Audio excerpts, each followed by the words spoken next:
السلام علیکم ورحمۃ اللہ وبرکاتہ۔ درود پاک پڑھیں، اللہم صلی علی سیدنا مولانا محمد معلی الجود والکرم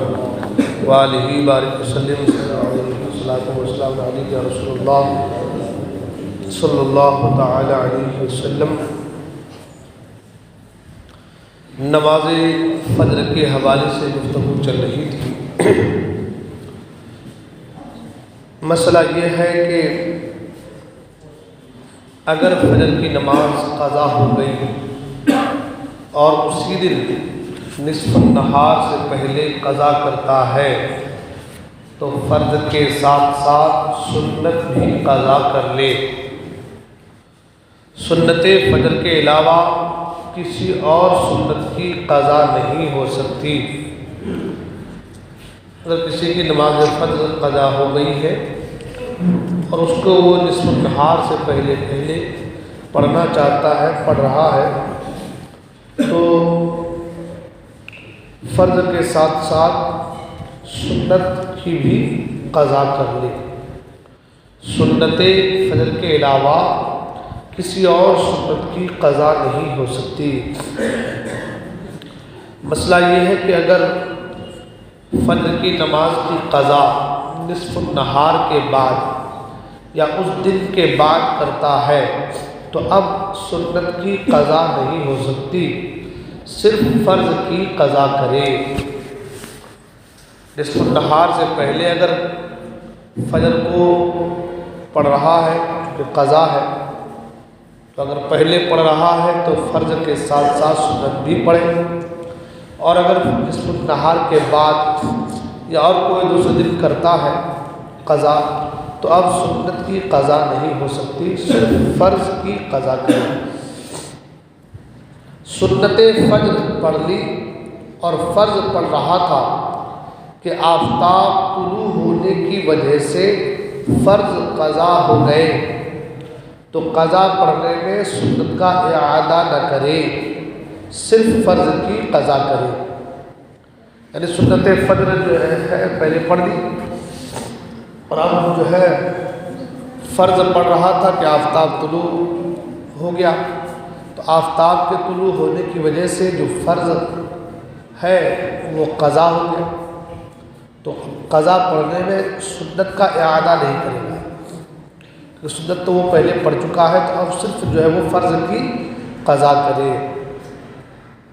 طلوع فجر یعنی صبح صادق سے لے کر طلوع کے بعد آفتاب بلند ہونے تک کوئی بھی نفل نماز جائز نہیں۔ طلوع فجر یعنی صبح صادق سے طلوع آفتاب تک قضا نماز پڑھ سکتا ہے، لیکن اس وقت مسجد میں قضا نہ پڑھے، کیونکہ لوگ نفل پڑھنے کا گمان کریں گے کہ یہ نفل پڑھ رہا ہے، اس وقت کوئی نفل نماز منع ہے، تو لوگ جو ہے گمان کریں گے کہ نفل پڑھ رہا ہے، اور اگر کسی نے اس کو ٹوک دیا تو بتانا پڑے گا کہ نفل نہیں بلکہ قضا پڑھتا ہوں، اور قضا کا ظاہر کرنا منع ہے، قضا کا ظاہر کرنا منع ہے، لہذا اس وقت گھر میں قضا پڑھے۔ فجر کا پورا وقت اول سے آخر تک بلا کراہت ہے، یعنی شروع سے لے کر کے فجر جہاں سے شروع ہوتی ہے جو وقت اس کا، ابھی جیسے مثال کے طور پر آج کتنے پہ ہے، آج 5:52 یا کچھ پہ ہے آج، تو اس وقت سے لے کر کے اخیر وقت تک بلا کراہت ہے۔ اس میں ایسا نہیں کہ نماز میں کوئی جلدی پڑھ لے تو کراہت آ جائے گی، بلا کراہت کسی وقت بھی وہ پڑھے، اول وقت سے لے کے آخر وقت تک بلا کراہت، اس میں کوئی کراہت نہیں، وہ نماز جائز ہے، صحیح ہے۔ بہرحال یعنی فجر کی نماز اپنے وقت کے جس حصے میں بھی پڑھی جائے گی ہرگز مکروہ نہیں۔ اس سے پتہ یہ چلا کہ وہی جو دل کہتے ہیں کالا ہو جائے گا، دل جو ہے وہ ہو جائے گا، تو اگر ویسا ہوتا تو یہاں لکھا جاتا کہ وہی مکروہ ہے، اول وقت میں پڑھنا مکروہ ہو، تو ایسا کچھ ہے نہیں، مکروہ جب نہیں ہے تو دل کالا ہونے کا کوئی اندیشہ ہی نہیں ہے۔ اگر دل کالا ہونے کا اندیشہ ہوتا تو فوراً مکروہ، کم سے کم مکروہ تنزیہی تو ضرور لکھا جاتا، لیکن جب یہ کہا گیا کہ بلا کراہت ہے، اس کا مطلب وہ اول وقت سے لے کے آخر وقت تک کبھی بھی پڑھے وہ نماز درست ہے، جائز ہے، اچھا ہے، اس میں کوئی کراہت نہیں۔ ایک شخص کو غسل کی حاجت ہے، اگر وہ غسل کرتا ہے تو فجر کی نماز قضا ہو جاتی ہے، تو وہ شخص تیمم کر کے نماز پڑھ لے اور غسل کرنے کے بعد نماز کا اعادہ کرے۔ اس سے پتہ یہ چلا کہ نماز کی کتنی اہمیت ہے کہ آدمی ناپاکی کی حالت میں ہے، اور جانتے ہیں کہ جو آدمی ناپاکی کی حالت میں رہتا ہے بہت زیادہ ہمارے یہاں نوجوان کو ناپاکی کی چڑھی رہتی ہے،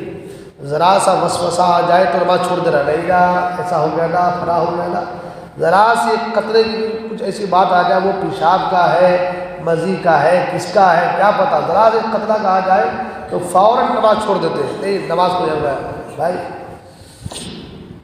اب وہ بڑی لمبی ٹاپک ہے، پاکی ناپاکی کے حوالے بڑی لمبی ٹاپک ہے، لیکن اتنا سمجھنے والی بات ہے کہ بھائی نماز کی اہمیت اتنی ہے کہ اگر آپ ناپاکی کی حالت میں ہیں تو آپ تیمم کر کے نماز پڑھیں، تیمم کر کے آپ نماز پڑھیں، مٹی کو چھو کر کے لگانے کا نام تیمم ہے، اور اس تیمم میں شرمگاہ کو لگانے کا نام نہیں کہ شرمگاہ کو لگانا ہے، مگر ایک سوچ، ایک فکر دی گئی کہ بھائی نماز کی اہمیت ہے کہ آپ کے پاس نہانے کا وقت نہیں، آپ تیمم کر کے پڑھو، مگر پڑھو، نماز کو چھوڑو نہیں،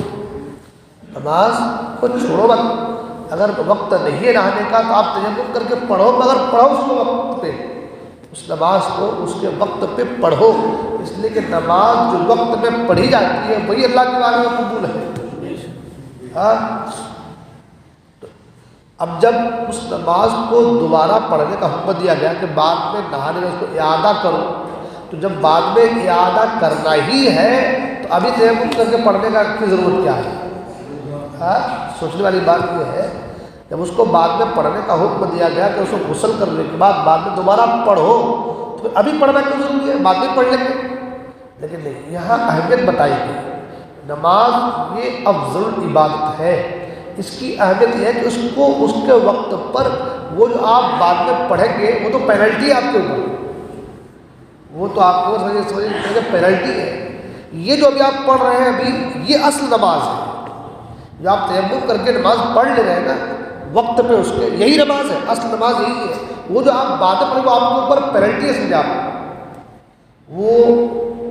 یہ باتیں ہمارے نوجوانوں کے سمجھ سے بالا تر ہے، وہ اس چیزوں پہ دھیان نہیں دیتے ہیں، ذرا سا وسوسہ، حدیث پاک میں آیا ہے کہ جب تمہیں کسی چیز کا وسوسہ آئے تو اس کے الٹا اپوزٹ کرو اس کو، اس لیے کہ وسوسے شیطان کی طرف سے رہتے ہیں، رحمان کی طرف سے وسوسے نہیں رہتے ہیں، وسوسے شیطان کی طرف رہتے ہیں، تو اس کا اپوزٹ الٹا کرنے کا حکم دیا گیا ہے۔ ہم کیا کریں، ایک قطرہ دکھا کہیں کپڑے میں لگا وہ نماز کو چھوڑ دے رہا ہے، ایک قطرے سے نہ کپڑا ناپاک ہوتا ہے نہ آدمی ناپاک ہوتا ہی نہیں، ایک قطرے سے نہ آدمی ناپاک ہوتا ہے نہ کپڑا ناپاک ہوتا ہے، دھو لو اس کپڑے کو اتنی جگہ کو، آ کے نماز پڑھ لو وضو کر کے، لیکن نہیں، وہ ایک وسوسہ اور ایک نماز سے دور بھاگنے کا ایک بہانہ تلاش کیا جاتا ہے۔ تو کہنے کا مطلب کہ نماز کی اہمیت ہے کیا کہ آپ غسل نہیں کر سکتے تیمم کر کے پڑھو، مگر ان کے وقتوں پر پڑھو، ہے نا، کہ قرآن مجید میں بھی ہے ان الصلاۃ کانت علی المؤمنین کتابا موقوتا، بے شک نماز، ان الصلاۃ کانت علی المؤمنوں پر نماز، بے شک نماز کتابا موقوتا، ان کے وقتوں پر ہے، تو نماز کو ان کے وقتوں پر پڑھنے کا حکم ہے، جو لکھ دیا گیا کہ یہ اوقات ہے نماز، انہی اوقات پر نماز پڑھے وہ قبول ہے۔ اس لیے نوجوان ہمارے دوست ہیں وہ ان باتوں کو ذرا سمجھیں، کم سے کم اپنی نماز کی فکر کریں، اس لیے کہ نماز کی فکر کرنا آخرت کی فکر کرنا ہے۔ اللہ تعالیٰ ہم تمام کو دونوں جہان کی بھلائی نصیب فرمائے، دارین کی سعادتوں سے مالا مال فرمائے۔